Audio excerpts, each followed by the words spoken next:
Shalom, Bapak Saudara dikasih Tuhan. Bagaimana kabarnya? Saya berharap Bapak Saudara dalam kondisi yang sehat dan juga dalam kondisi yang penuh dengan damai sejahtera dan sukacita daripada Tuhan. Kesempatan saat ini kita bersama-sama belajar firman Tuhan.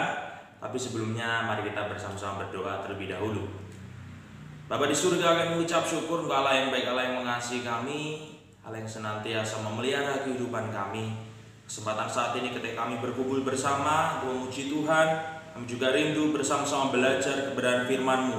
Oleh karena itu Engkau menguasai setiap pikiran hati kami, sehingga ketika kami mendengar firman Tuhan, firman-Mu itu dapat benar-benar kami terima dengan baik dan melakukan firman Tuhan itu, dan hidup kami diberkati. Urapi hamba-Mu sehingga apa yang disampaikan hamba-Mu ini juga memberkati setiap kami yang mendengar. Di dalam nama Yesus kami siap belajar firman Tuhan. Haleluya, amin. Mari Bapak Saudara, kita akan bersama-sama belajar firman Tuhan, yang mana saya mengajak Bapak Saudara kita akan membuka Alkitab kita di dalam kitab Pengkhotbah. Kitab Pengkhotbah pasal yang ke-9.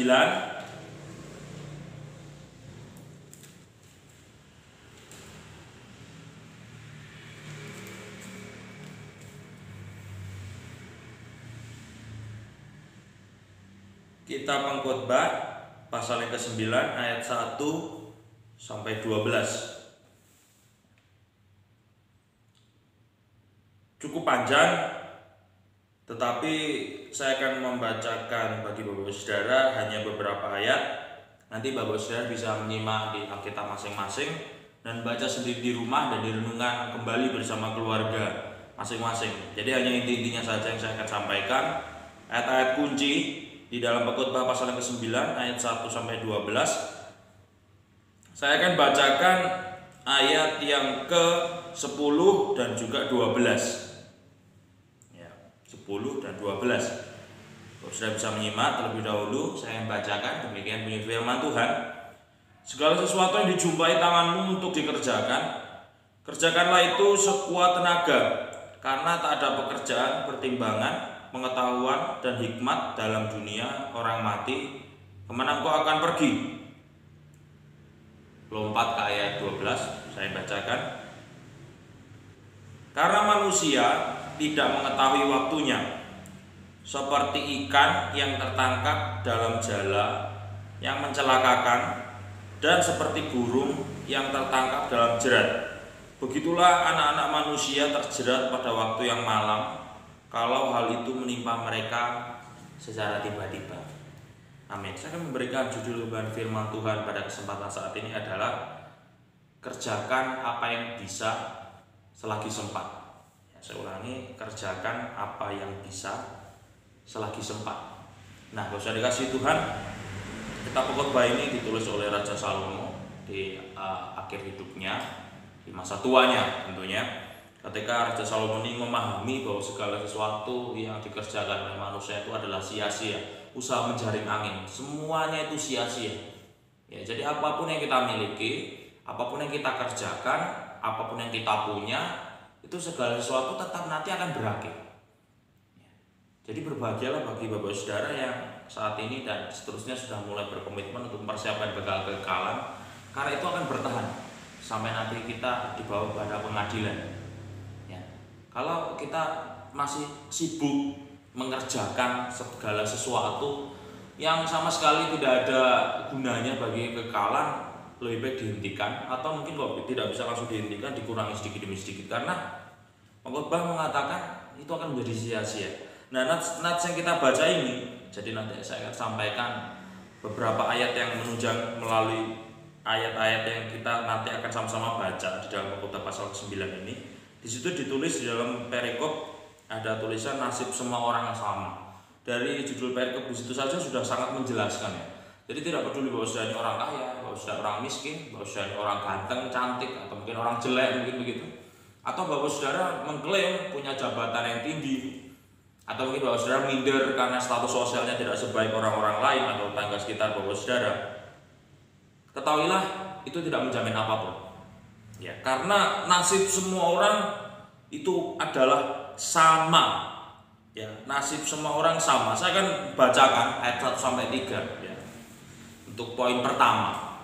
Ya, Pengkhotbah 9 1 sampai 3. Sesungguhnya semua ini telah kuperhatikan, semua ini telah kuperiksa, yakni bahwa orang-orang yang benar dan orang-orang yang berhikmat dan perbuatan-perbuatan mereka baik kasih maupun kebencian ada di tangan Allah.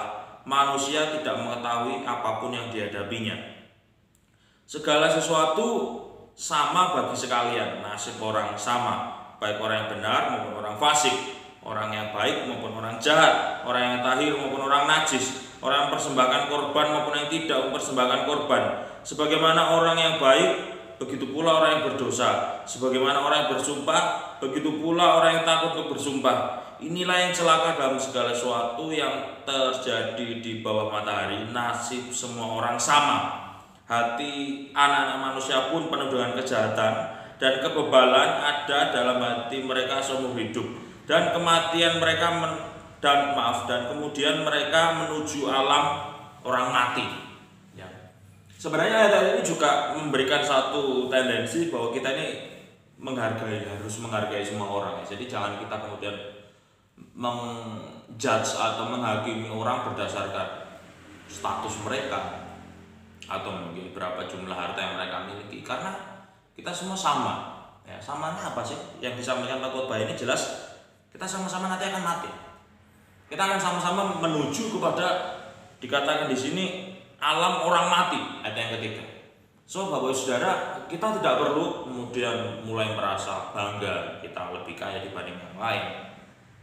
Pakai kekayaan itu untuk kemuliaan nama Tuhan. Kita merasa lebih mahir, lebih punya talenta dibanding orang lain. Jangan bangga, jangan sombong. Pakai itu untuk kemuliaan Tuhan. Ya. Atau apapun yang kita berusaha mungkin bandingkan, compare dengan kehidupan orang lain. Hati-hati bahwa kita semuanya adalah sama. Nasib kita ini sama. Ya. Bahkan tadi di ayat yang pertama dikatakan manusia tidak mengetahui apapun yang dihadapi.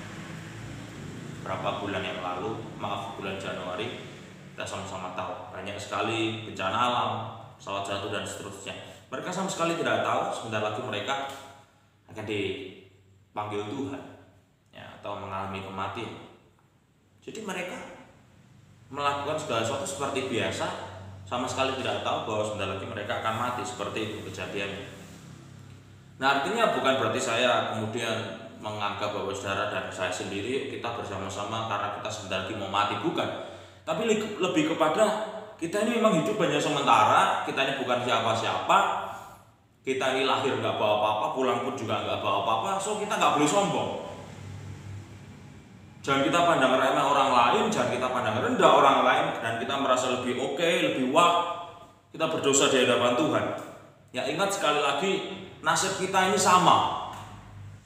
Ya, baik kita menganggap diri kita sudah serius di hadapan Tuhan, kemudian kita mulai merasa aku lebih baik, lebih rohani dibanding orang-orang lain. Bahkan bukan hanya masalah kerohanian, ada orang-orang yang belum kenal Tuhan, wah mereka belum kenal kasih Kristus gini-gini, wah berarti mereka nanti masuk neraka. Sebenarnya pikiran itu sangat baik, tapi kemudian kalau pikiran itu bukan untuk menginjili, tapi lebih kepada mengasihani, dan kita mulai berbangga terhadap kekristenan kita, salah. Ya. Ingat, kekristenan kita adalah berdasarkan anugerah, ya, bukan usaha kita. Tetapi pengkhotbah, ya, pada kesempatan saat ini mengingatkan kepada kita di perikop ini, di poin yang pertama, mengingatkan kita supaya kita bisa melihat siapa diri kita.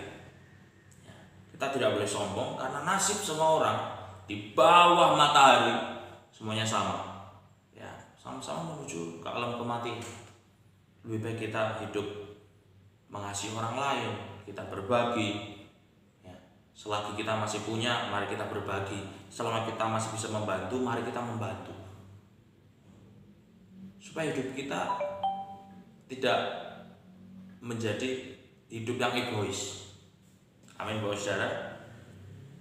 Lanjut, ya, supaya tidak terlalu panjang lebar. Hal yang kedua yang kita bisa pelajari, yang saya rindu juga sampaikan kepada Bapak Saudara adalah sesuai judul firman Tuhan juga, lakukan apa yang bisa selagi sempat. Ya, saya akan bacakan ayat 7 Ya, 7 sampai 10. Ini berkaitan sebenarnya. Apalagi di Alkitab sudah dijadikan satu paragraf begitu. Saya akan bacakan bagi Bapak Saudara sekalian, demikian firman Tuhan. Mari makanlah rotimu dengan sukaria dan minumlah anggurmu dengan hati yang senang, karena Allah sudah lama berkenan akan perbuatanmu. Biarlah selalu putih pakaianmu dan jangan tidak ada minyak di atas kepalamu. Nikmatilah hidup dengan istri yang kau kasihi seumur hidupmu yang sia-sia, yang dikaruniakan Tuhan kepadamu di bawah matahari. Karena itulah bahagianmu dalam hidup dan dalam usaha yang kau lakukan dengan jerih payah di bawah matahari. Ayat 10, segala sesuatu yang dijumpai tanganmu untuk dikerjakan, kerjakanlah itu sekuat tenaga, karena tak ada pekerjaan, pertimbangan, pengetahuan dan hikmat dalam dunia orang mati kemana engkau akan pergi. Yang kedua adalah poin yang kedua, Bapak Saudara, lakukan apa yang bisa selagi sempat. Apa yang bisa di sini saya mau katakan secara umum dulu. Ya, jadi tidak serta-merta langsung secara rohani. Bapak Saudara, tidak ada salahnya kita menikmati jerih lelah kita. Ya, Bapak pun mengatakan demikian. Mari makanlah rotimu dengan sukaria. Apa yang kita sudah kerjakan, kita bekerja, kita dapat gaji, kita dapat upah, kita menyenangkan diri kita sendiri, kita berusaha mengikuti apa keinginan kita. Aku menabung sekian lama untuk membeli A dan B dan seterusnya, atau aku ingin ini dan itu, karena ketika aku membeli dan itu menyenangkan hatiku. Tidak ada yang salah dengan itu, bos. Tidak ada yang salah. Ya, bahkan firman Tuhan katakan kita nikmati hidup kita dengan orang-orang di sekitar kita selagi sempat. Ya, kita berbahagia dengan suami istri kita, anak-anak, dengan orang tua, dengan kakak adik, keluarga, atau mungkin rekan-rekan kita. Selama masih hidup, kita pergunakan itu memang dengan baik. Jangan karena kita takut nanti sebentar kita mau mati, atau kan hidup kita hanya sementara, berarti ya sudah, aku tak hidup dalam kedurjanaan, atau aku tak hidup dalam kesengsaraan, aku hidup dalam kesendirian, kesepian, kemudian kita mengurung diri dan seterusnya. Itu malah juga akhirnya kita kehilangan sukacita datangnya dari Tuhan. Tuhan tidak melarang kita melakukan apapun yang kita inginkan. That's fine. Tidak ada yang salah dengan itu, ya. Karena di sini dikatakan, karena itulah bagianmu dalam hidup dan dalam usaha yang kau lakukan dengan jerih payah di bawah matahari. Tidak masalah, ya. Firman katakan tidak masalah. Tetapi juga ada satu wejangan, ya, dari kitab Pengkhotbah ini, ayat yang ke-10, segala sesuatu yang dijumpai tanganmu untuk dikerjakan, kerjakanlah itu sekuat tenaga selama kita masih hidup. Ya, sekuat tenaga. Ya, karena apa? Tidak ada pekerjaan, pertimbangan, pengetahuan dan hikmat dalam dunia orang mati kemana engkau akan pergi. Sama juga mungkin kalau saya bisa rangkum dari ayat 7 sampai ayat 10 ini, yang kita bisa kerjakan semasa hidup, mari kita kerjakan. Apa yang kita bisa kita kerjakan, dan kita kerjakan jangan asal-asalan. Kenapa? Karena kita nggak akan bisa mengusahakan apa-apa lagi ketika sudah mati. Ya, saya akan coba baca ayat yang ini ada satu kaitannya dari ayat yang ke-4. Saya mulai akan bacakan. Tetapi siapa yang termasuk orang hidup mempunyai harapan, karena anjing yang hidup lebih baik daripada singa yang mati. Itu menandakan bahwa mau bagaimanapun hebatnya, kuatnya kita punya kedudukan, kita punya harta dan seterusnya, kalau sudah mati kita nggak bisa diapa-apain. Kita nggak bisa berdoa lagi, kita nggak bisa berharap, kita nggak bisa mengusahakan apapun selama kita hidup. Kerjakan apa yang selagi kita bisa, kita kerjakan semampu kita, apalagi untuk Tuhan. Ya. Kalau yang secara umum saja kita ngoyo, gitu, untuk kerjaan yang Tuhan anugerah bagi kita ngoyo, apalagi untuk Tuhan kita harus lebih totalitas, Bapak Saudara. Ya, apapun yang dijumpai tangan dikerjakan, itu pekerjaan Bapak Saudara secara umum gitu, kerjakan sekuat tenaga, apalagi pekerjaan Tuhan. Ya, jangan kita merasa kok pekerjaan umum karena ini, wah, yang sudah Tuhan percayakan aku mau, ya kok pekerjaan Tuhan, wah, bisa nanti atau mungkin, ya nggak usah terlalu totalitas. Jangan, tetap kerjakan sekuat tenaga. Saya mengadopsi kembali ya salah satu kalimat dari San Agustinus, ya, San August. Ya, dia mengatakan love your God and do whatever you please, atau do whatever you want. Love your God and do whatever you please. Ya, cintai Tuhanmu dan silahkan lakukan apapun yang kamu sukai. Ya. Bukan dibalik, apapun yang kamu lakukan dulu apa yang kamu suka, habis itu baru cintai Tuhan. Tidak, kita tidak bisa mencintai Tuhan dengan sisa-sisa tenaga kita.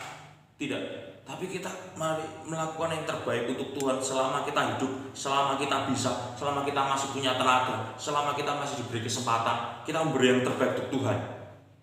Dan setelah itu, kalau masih ada sisa-sisa waktu tenaga kita melakukan sesuatu yang kita sukai, hobi kita dan sebagainya, Tuhan tidak akan larang.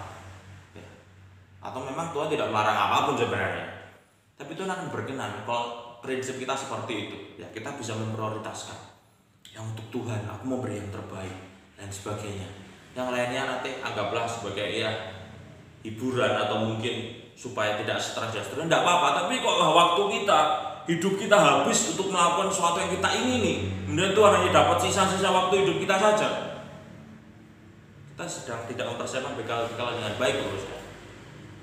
Nah, poin yang kedua ini juga tidak kalah penting dari poin yang pertama tadi.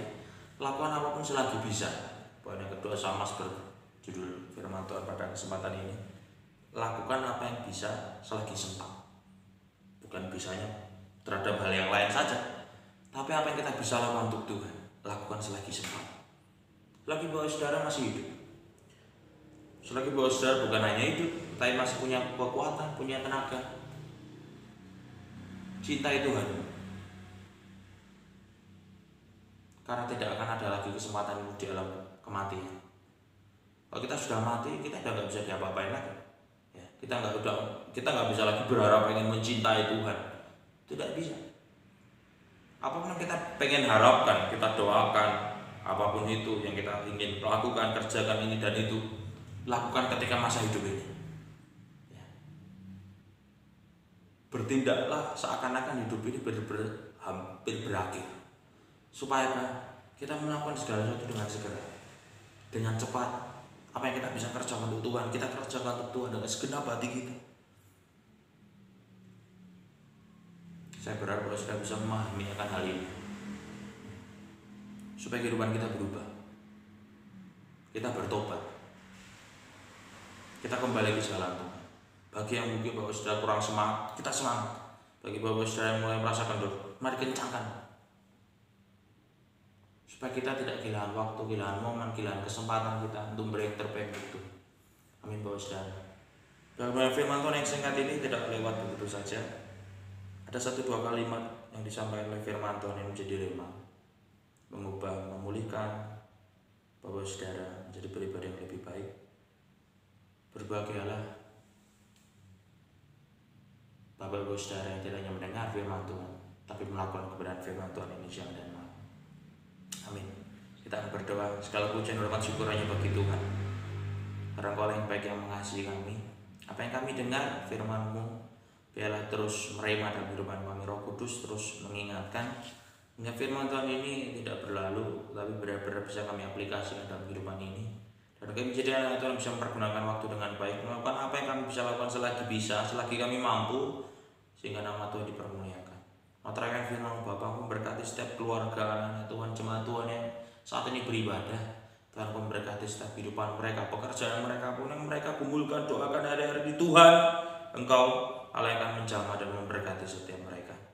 Terima kasih Tuhan Yesus, terima kasih berikan kami kesadaran tidak meninggalkan persekutuan dengan Tuhan, tapi kami semakin giat melakukannya menjelang kedatangan Tuhan. Terima kasih Bapak, bagi segala pujian, hormat juga syukur, demi nama Yesus kami berdoa. Amin.